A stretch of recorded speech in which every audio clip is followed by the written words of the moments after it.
Hello everyone. Tonight on our program, Association of Ghana Industries AGI rejects reduction of benchmark values. The association says it was not consulted. We've not been part of any discussion to have come to this conclusion, and we've not received any official notification from government. Meanwhile, Ghana Union of Traders Association criticizes what it says is the entrenched position of AGI. I'm surprised that they are taking this extreme position, entrenched position. We do not owe AGI anything, and they cannot take us for ransom. It's not fair.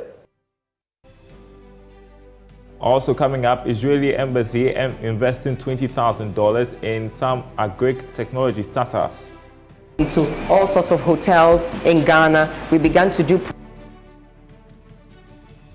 And we'll bring you the Joy Business Van. We'll tell you how Vineyard Exotics became a major supplier of juices for hotels, local airlines, and supermarkets. My name is Darryl Kwao. Thanks for being with us. Details in a moment.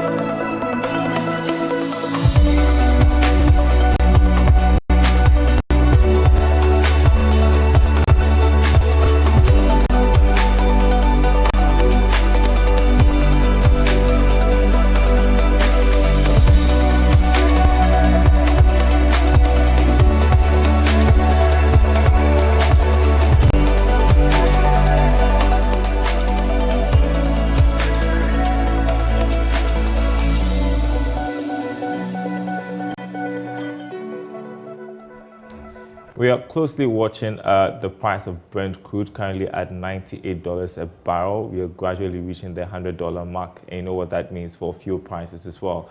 But let's turn to our top story tonight. The Association of Ghana Industries, AGI, has rejected a reduction of benchmark values on general goods from 50% to 30%, as well as import discounts on vehicles from 30% to 10%. The reduction of the values is reportedly the outcome of negotiations between government and interested parties. The Ghana Union of Traders Association has expressed satisfaction at this arrangement. However, the AGI is questioning the new revisions, indicating the association was not engaged on the matter. Here's Greater Choir Chairman Chonam Akpelo. Our view is simple. We're saying that we have been calling for the total reversal of the benchmark value, because per the calculations, that's the only way we can begin to get back the economy on track. You realize in recent times that the cedi has been depreciating against the dollar. And the reasons are simple, because you're incentivizing importation of finished product. And so now it's more lucrative to import. And that's what's happening.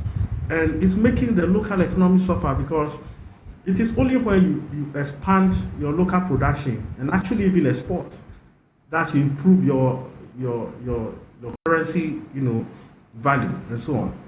And now we're seeing the realities. So for us in AGI, we still believe very strongly that government should consider to totally reverse the benchmark value.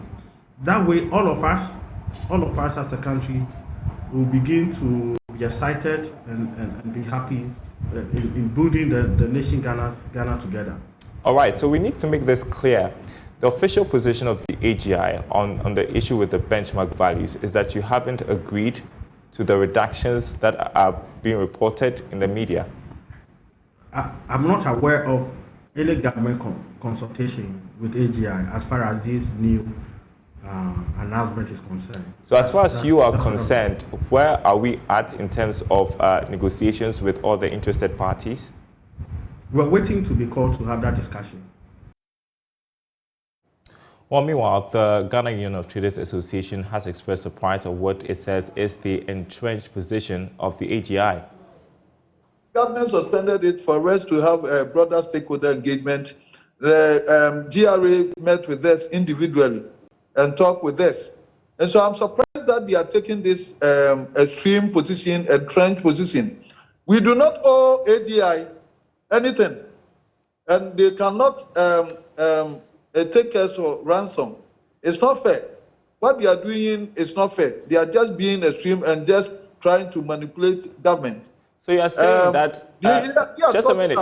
You're saying that you were met individually and not as a group in order to reach that decision.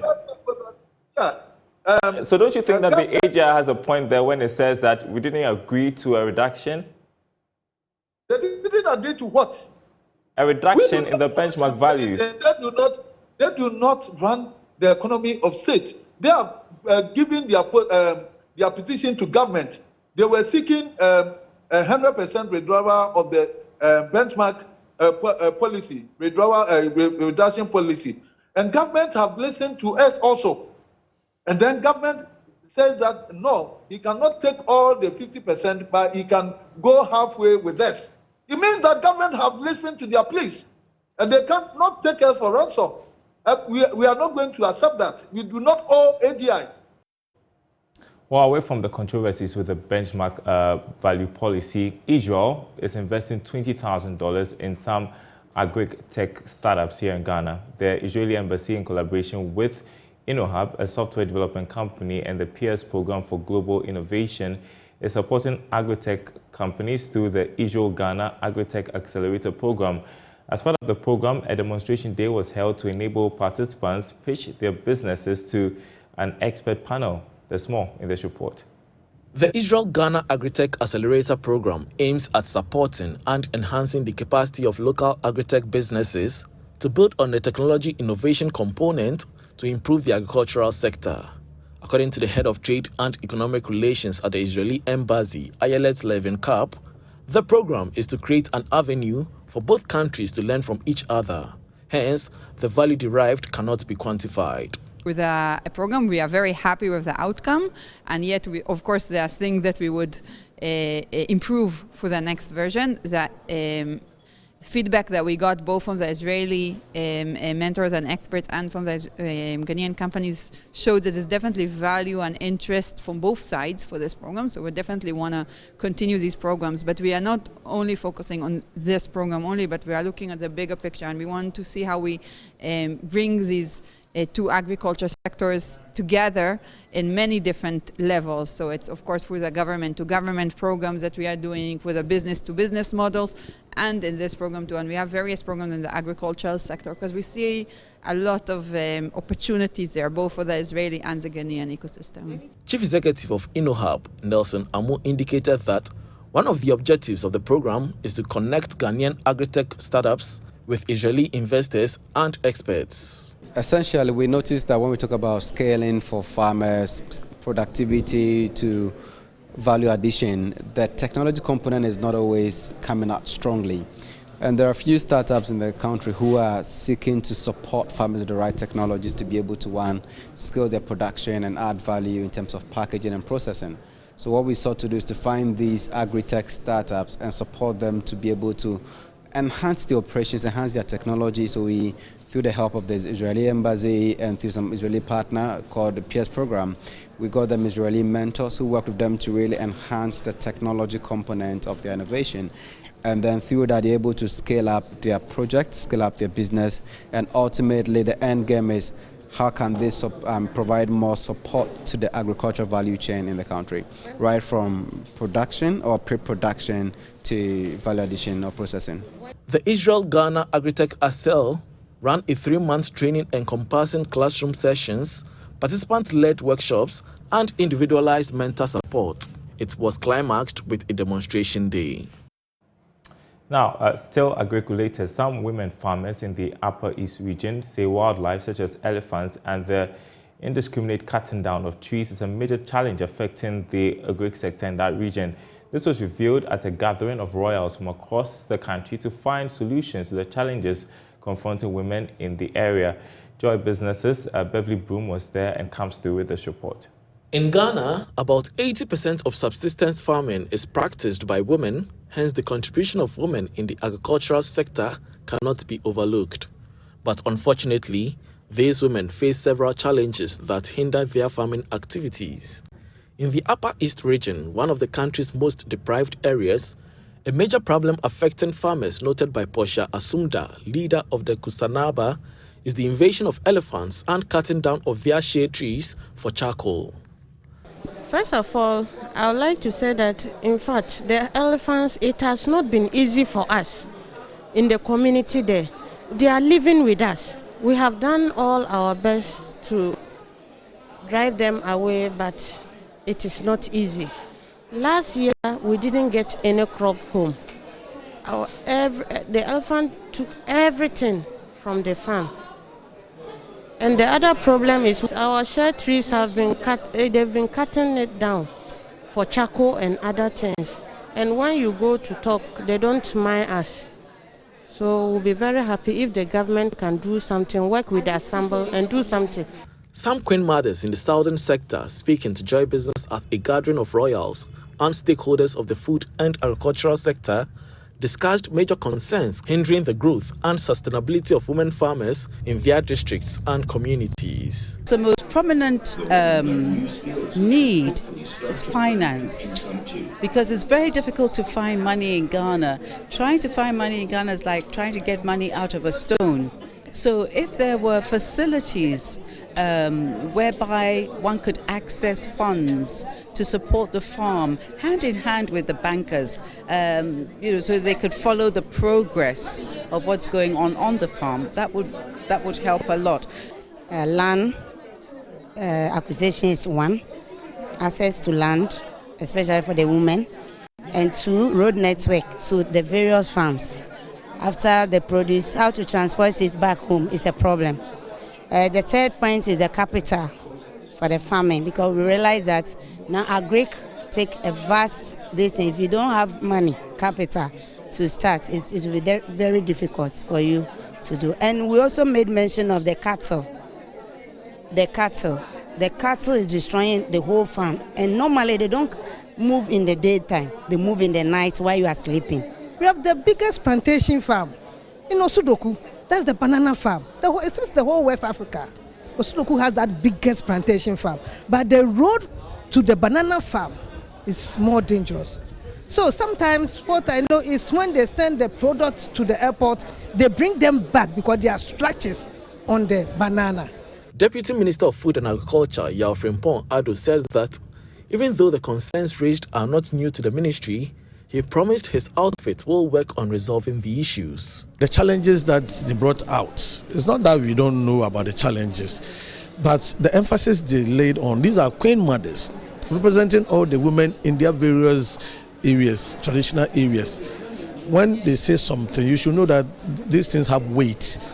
So if we were dealing with it with some case gloves, now we have to deal with it with adult gloves. The lead speaker at the event and Member of Parliament for Kolekolote constituency, Dr. Zaneto Ajiman Rollins, called for involvement of stakeholders during policy implementation. The 1992 Constitution is special because it involved people from all walks of life. Why are we not seeing more engagement with you as the stakeholders when policies are being designed and being implemented? We have to move away from only looking at the so-called technocrats as the stakeholders and actually hear you out. You are the ones who know what is happening. You know your struggles and you know your challenges, but more importantly, you know the solutions. So you can advise us on the kind of policies that will make sense and actually ensure that gender mainstreaming moves away from an abstract concept and actually becomes something that ensures that when we talk about women's empowerment, it's not something that's in a book. The Gathering of Royals Independent event seeks to improve the lives and livelihoods of women in farming.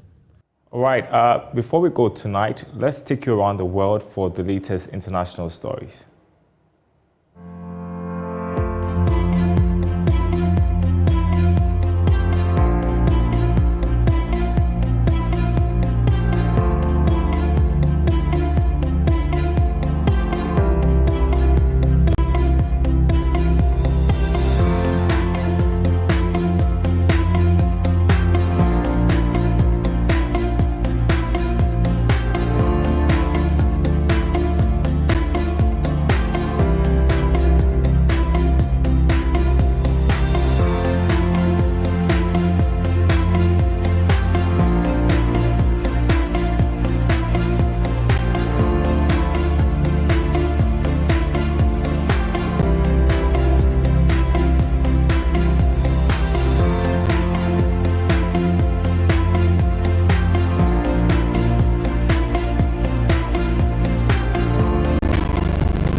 And that's our program tonight. Thanks for watching. More news on our website, myjoyonline.com/business. You'll get the day's latest stories from over there. My name is Darryl Kwa. Thanks for watching. We will be back same time tomorrow.